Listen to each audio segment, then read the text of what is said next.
નમસ્કાર મિત્રો, સ્વાગત છે તમારું આજના આ નવા વિડીયોમાં આગળ વધતા પહેલા જો તમે આ ચેનલમાં નવા હોય તો ચેનલને લાઈક, શેર અને સબસ્ક્રાઇબ જરૂરથી કરી રાખજો। જમાદાર સાहब ચલો રોટી ખાવા, નહીં હમ ખાયા, ચલો ચલો જે બટકું ભાવે તે મેરા ગળાત, નહીં નહીં હમ અભી ખાયા। ત્રણ ગામના ત્રિભેટે આછે પાણીએ ઝૂલતી એક નાની વાવ હતી। એ વાવને માથે માના ખોળા જેવી ઘટા પાથરીને એક જૂનો વડલો ઊભો હતો। એક દિવસ ઉનાળાને બપોરે એ હરિયાળા દેવ ઝાડની છાયડીમાં વાવને ઓટે બે જણા બેઠા હતા, એક આરબ ને બીજો વાણિયો। ભાથાનો ડબરો ઉગાડી ટીમણ કરવા બેઠેલા ડાહ્યો વાણિયો એ આરબને ઢેબરા ખાવા સોગંદ દઈને બોલાવે છે। તેનું એક કારણ છે, એક તો કાંટિયા વર્ણથી સદાય ડરીને ચાલનાર ગામડિયો વેપારી એને ખવરાવી પીવરાવી કે સોપારીનો ઝીલો ભૂકો આપી દોસ્તી બાંધી લે, અને બીજું આજે આ શેઠ લાઠી ગામે પોતાના દીકરાની વહુને દાગીના ચડાવવા ગયેલા, ત્યાંથી વેવાઈની સાથે કાંઈક તકરાર થવાથી કરિયાણાનો ડબ્બો ભેળો લઈને પાછા વળેલા છે। તેથી માર્ગે આવા હથિયારબંધ સંગાથીનો હોત જરૂર ન હતો, એટલે જ વાણીએ સોગંદ આપીને આખરે ચાઉસને બે ઢેબરા ખવરાવીએ છૂટકો કર્યો। રોંઢો ઠળવા લાગ્યો એટલે આરબે એક ખંભે હમાચો નાખીને બીજે ખંભે લાંબી નાળવાળી બંદૂક લટકાવી, કમરના જમૈયા સરખા કરીને કસીને ભેટ બાંધી, દંતીએ દાઢી ઓળીને આરબ નીચે ઉતર્યો। વાણિયાએ પણ ઘોડી ઉપર ખલતો નાખીને તંગ તાણ્યો। આરબે સવાલ કર્યો, કા શેઠ ક્યાં જાવું છે? ખોપાળા સુધી। મારો પણ એ જ માર્ગ છે, ચાલો।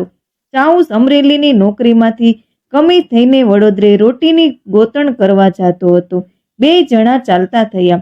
તે વખતે આરબને ઓસાણ આવવાથી એણે પૂછ્યું, શેઠ કાંઈ જોખમ તો પાસે નથી ને? ના રે બાપુ, અમે તે જોખમ રાખીએ પંડે પંડ જ છું। આરબે ફરી કહ્યું, શેઠ છુપાવશો નહીં, હોય તો મારા હાથમાં સોંપી દેજો, નિકર જાન ગુમાવશે તમારે ગળે હાથ। જમાદાર કાંઈ નથી। શેઠના ખળિયામાં ડાબલો હતો ને ડાબલામાં 2-3 હજાર રૂપિયાનું ઘરેણું હતું। બંને આગળ ચાલ્યા। આંકડિયા અને દેરડી વચ્ચેના લાંબા ગાળામાં આવે ત્યાં તો ગીગો શિયાળ નામનો એક નામીચો કોળે પોતાના 12 જુવાનોને લઈને ઓડા બાંધી ઉભેલા છે। આ જામદૂતોને દૂરથી આવતા જોતા જ શેઠના રામ રમી ગયા। એનો સાદ ફાટી ગયો। એનાથી બોલી જવાયું, મારી નાખ્યા ચાઉસ, હવે શું કરશું? કેમ, આપણી પાસે શું છે? લૂંટશે? ચાઉસ, મારી પાસે 5000ના દાગીના છે। હઠ બન્યા, ખોટું બોલ્યો હતો કે? લાવ હવે ડબ્બો કાઢીને જલ્દી મને આપી દે, નહીં તો આ કોળિયો તારો જાન લેશે। વાણિયાએ ડબરો કાઢીને આરબના હાથમાં દીધો। આ બન્યું તે સામે આવનાર કોળિયાઓએ નજરો નજર જોયું અને છેટેથી બૂમ પાડી, ઓ ચાઉસ, રહેવા દે, નહીં તો તું નવાણિયો કૂટાઈ ગયો જાણજે। શેઠ ચાઉસે વાણિયાને કહ્યું, હવે તું તારે ઘોડી હાંકી મૂક, જા, તારી જિંદગી બચાવ, મને એકને મરવા દે। વાણીએ ઘોડી હાંકી મૂકી। એને કોળીઓએ ન રોક્યો, એ તો આરબને જ ઘેરી વળ્યા અને હાકલ કરી, એલા ચાઉસ। હાથે કરીને મરવા માટે ડબરો લીધો કે? ચાઉસ કહે, હમ ઉસકા અનાજ ખાયા। અરે અનાજ હમણાં નીકળી જશે, જટ ડબરો છોડ, નહીં ઉસકા અનાજ ખાયા હૈ। અરે ચાઉસ, ઘેર છોકરા વાટ જોઈ રહેશે, નહીં ઉસકા અનાજ ખાયા। ચાઉસે બીજું એક વેણ પણ ન કહ્યું, એને તો બસ એક જ ધૂન હતી કે ઉસકા અનાજ ખાયા। કોળીઓએ ચાઉસનો પીછો લીધો, પણ ચાઉસની નજીક જવાની કોઈની હિંમત ન ચાલી, કારણ કે ચાઉસના હાથમાં દારૂગોળો ભરેલી બંદૂક હતી। કોળીઓને ખબર હતી કે આરબની બંદૂક જો છૂટે તો કદી ખાલી ન જાય। હમાચામાં દાગીનાનો ડબરો છે, હાથમાં બંદૂક છે, અને આરબ ઝપાટાભેર રસ્તો કાપતો જાય છે। આધે કોળીઓ ચાલ્યા આવે છે। જરા નજીક આવીને કામઠા ખેંચીને તીરનો વરસાદ વરસાવે છે।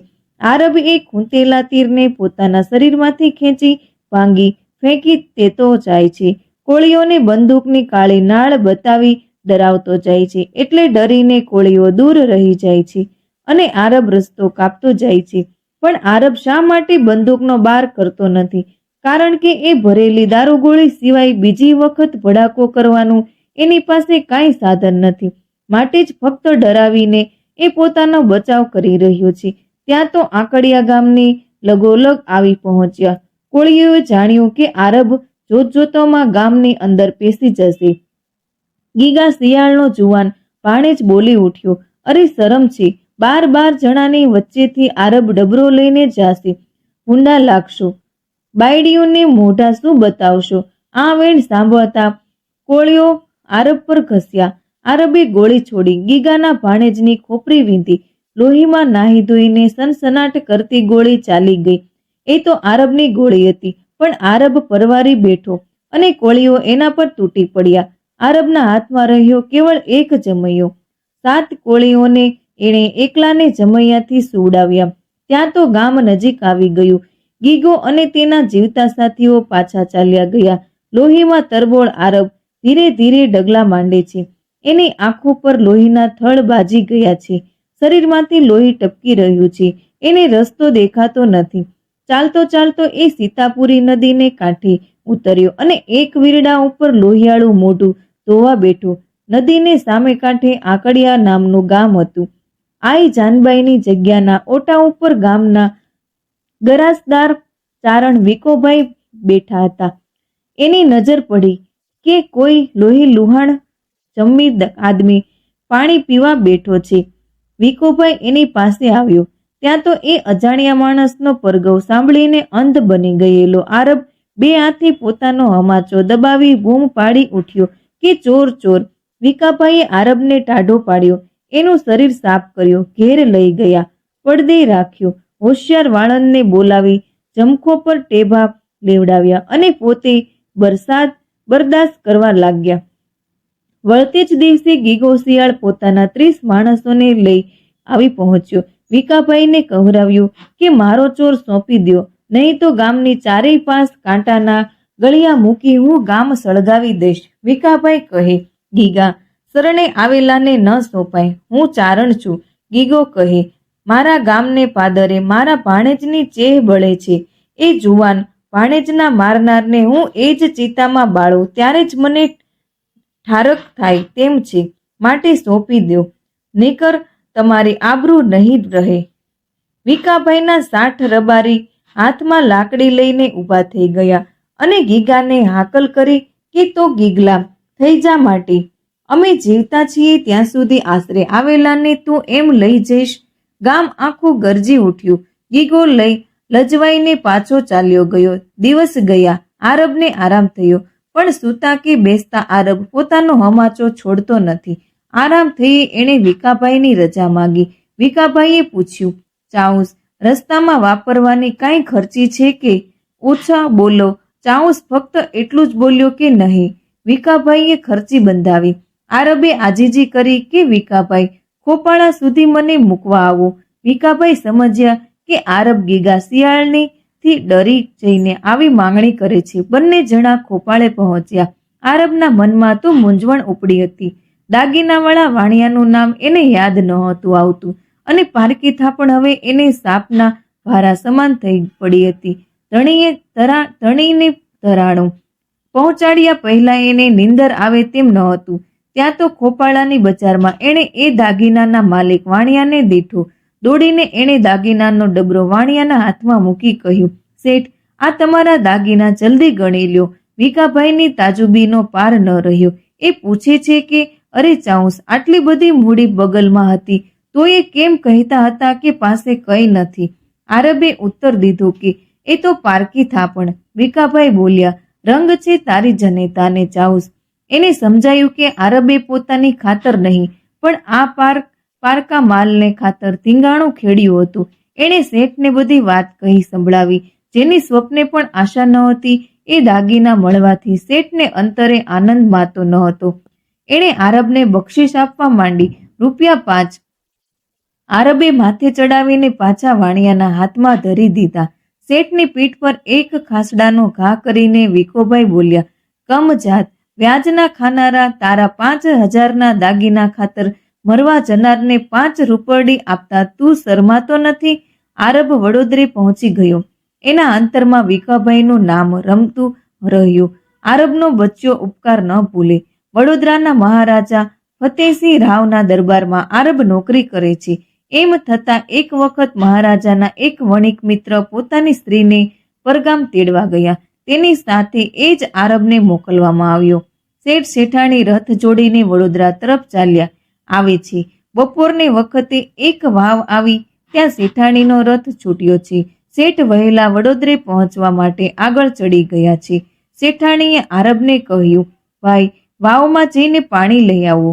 ચોપાસ સુનકાર ભરી સીમ જોઈને ચાઉસે જવાબ દીધો, અમ્મા, રથ છોડીને તો હું નહીં જાઉં. અરે ચાઉસ, ગાંડા છો? એટલી વારમાં અહીં કોણ આવી ચડે?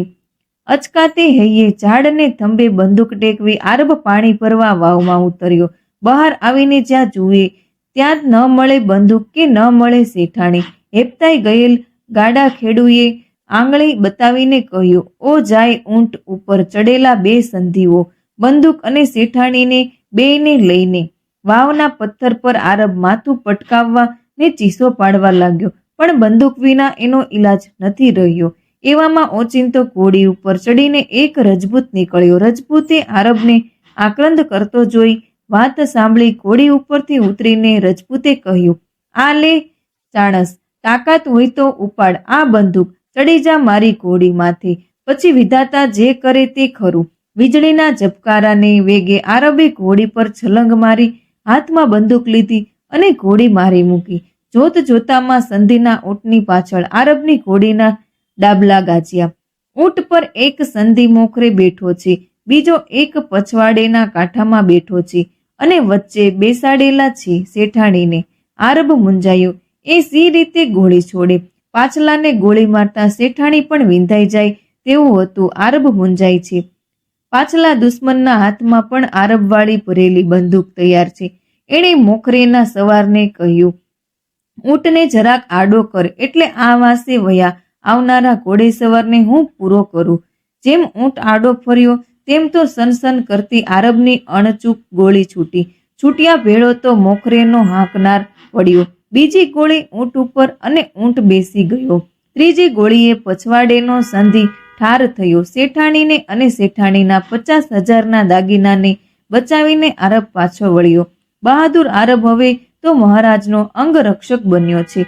બહુ બોલવાની એને આદત નથી. નીચું જોઈને જ હાલે ચાલે છે. ફરી એકવાર એના શૌર્યનું પારખું થયું. એણે એક દિવસ મહારાજાને શિકાર ખેલતા સિંહના પંજામાંથી ઉગારી લીધા. ત્યારથી એ મહારાજાના સૈન્યમાં મોટો હોદ્દેદાર બન્યો છે. પેશ કસી ઉઘરાવવા માટે મહારાજ પોતે સોરઠમાં વર્ષોવરસ મોટી ફોજ લઈને આવે છે. આ વખતે ફોજનો સેનાપતિએ બુઢો આરબ હતો. દરેક રાજમાં જો મહારાજ સરકાર જાય તો વસ્તીને તેમજ તે રાજને હાડ મારીની હદ ન રહે, એટલે રાજાઓ પોતે જ સીધા દોર થઈને સામે પગલે ચાલી ખંડણી ભરી આવતા. આ વખતે ગાયકવાડના ડેરા તંબુ લીંબડી મુકામે તણાયા છે. બુઢા આરબના મનમાં હરદમ એક માનવી તરવરી રહ્યો છે, એનો જીવનદાતા વિકોભાઈ. પણ એ નામ આરબ ભૂલી ગયો છે. ગામનું નામ પણ યાદ નથી. ઈકડી કરે છે. એના મનમાં હતું કે જો ભેટો થાય તો એ જીવનદાતાનું થોડુંક ફરજ ચૂકાવું.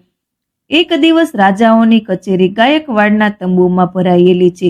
જરિયાની ચાકળા પર આરબનું આસન છે, પણ આરબ ઉઠીને બહાર ગયેલ તેવામાં વિકાભાઈ તંબુમાં આવી પહોંચ્યા અને વિકાભાઈએ તો પેલા આરબની ખાલી પડેલી ગાદી ઉપર ઝુકાવ્યું. જોતા જ મહારાજ ફતેહસિંહ રાવની આંખ ફાટી રહી. ત્યાં તો આરબ અંદર આવ્યો. આધેથી જોતા જ વિકાભાઈને ઓળખ્યા. ઓ મારા જીવનદાતા, મારા બાપ કરતો દોડીને આરવ વિકાભાઈના ચરણોમાં ઢળી પડ્યો. મહારાજને તમામ વૃત્તાંતથી વાકેફ કર્યા. મહારાજાએ જાહેર કર્યું, આ વિકાભાઈ જે રાજાના હામી થાય તેની પેશકશી અમે ખમશું. ત્યારથી પ્રત્યેક રાજમાં વિકાભાઈને મોટા આદરમાન મળવા લાગ્યા. નાણાંનો પણ તોટો ન રહ્યો. મિત્રો, તમને અમારો આ વિડીયો પસંદ આવ્યો હોય તો તમારા ગ્રુપમાં જરૂરથી શેર કરજો અને આવા જ બીજા વિડીયોના નોટિફિકેશન માટે અમારી ચેનલને લાઇક, શેર અને સબસ્ક્રાઇબ કરવાનું નહીં ભૂલતા. જય શ્રી કૃષ્ણ.